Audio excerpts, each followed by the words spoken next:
This is the patient self-scheduler that we've built in Acuity. We'll have this set up on some iPad kiosks, but this can also be used on any device that has access to the internet and a browser. So the patients can use this on their smartphone or tablet. It's super easy to use, and I'll just take you through making an appointment. This is the cover page, the first page that the patient will see when they come to the scheduler. Just click on this button, Schedule Appointment. Then the first step is they need to select the provider that they want to see. We'll do one with Andy. Let's do an appointment with Andy in New Haven. Andy's the only one that actually has two options for a location, but we'll just do one with him in New Haven. And then this is the page where the patient selects the date. I just want to point out a couple of things though.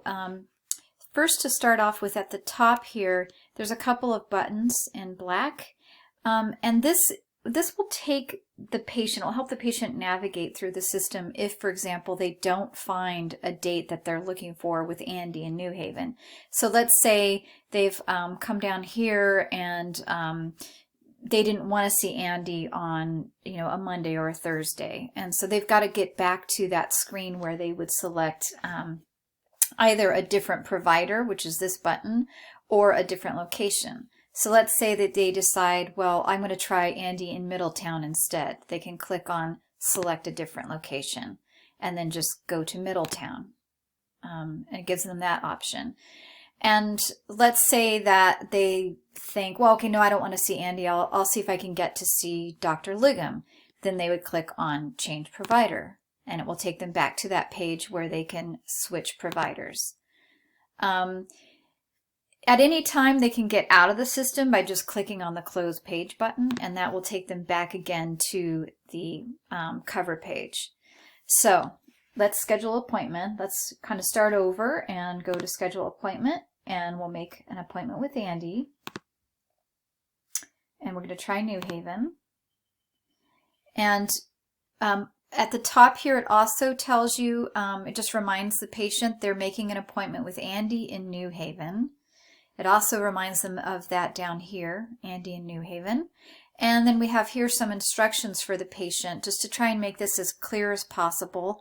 And all this says is that the dates that are available are in bold and orange. So if you look at this calendar, the only options that they can select from are these dates that have an orange color. We also remind them to double check that they're scheduling their appointment within the refill date of their prescription. And then also a note that if they're a patient that sees a provider every 2 weeks, to be sure they're selecting a date within the 2 weeks of their last appointment. So let's say this patient wants to make an appointment on June 8th. They can click on the 8th, and then the available appointments will pop up. So if they hover over that, they can select a date and then click on the Continue button. And then this is where they would enter their name. But let's say, for example, they change their mind and they're like, oh, wait, that's not the date that I'm, that I want to make an appointment. Or let's say, for example, they already have a June appointment. They actually meant to schedule a July appointment. They can just go back to, they can either close the page and start over. They can go back to the Change Provider page and select Andy again. So that's just basically how you navigate through this. So let's go back to New Haven, and this patient said, oh, no, I didn't need a June appointment, I needed July. They can either click the drop-down menu to select July, or they can use these arrows on the sides. So they want to schedule an appointment in July, so let's say they want to go July 6th. They pick an appointment time, click Continue, type in their name, their phone number, their email address,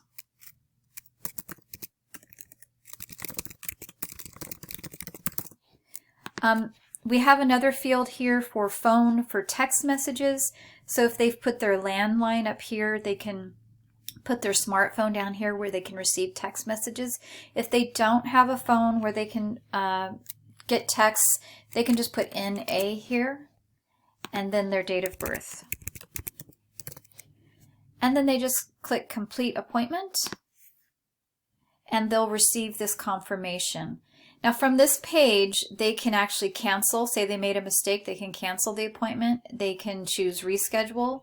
If they're doing this on their smartphone or a tablet, so their own personal device, they can actually add the appointment to one of these calendars if they use them.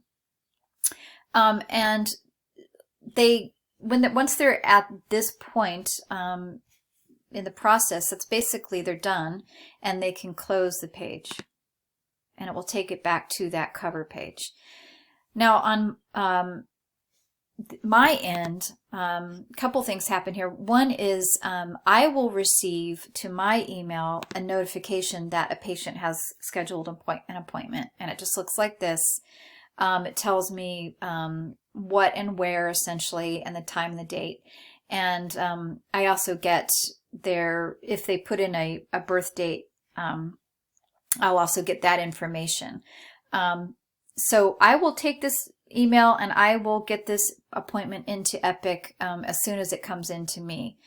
The patient will also receive an email, and this is their email confirmation and what it looks like.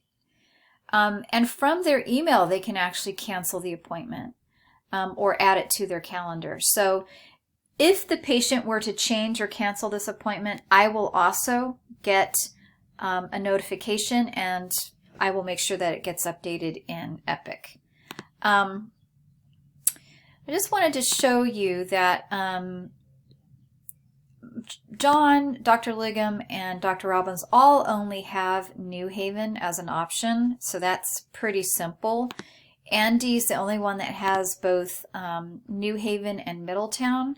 And because, I just want to look quickly at Middletown, because Andy has two different appointment durations, 15 minutes and 20 minutes, I had to separate it out into two appointment types here.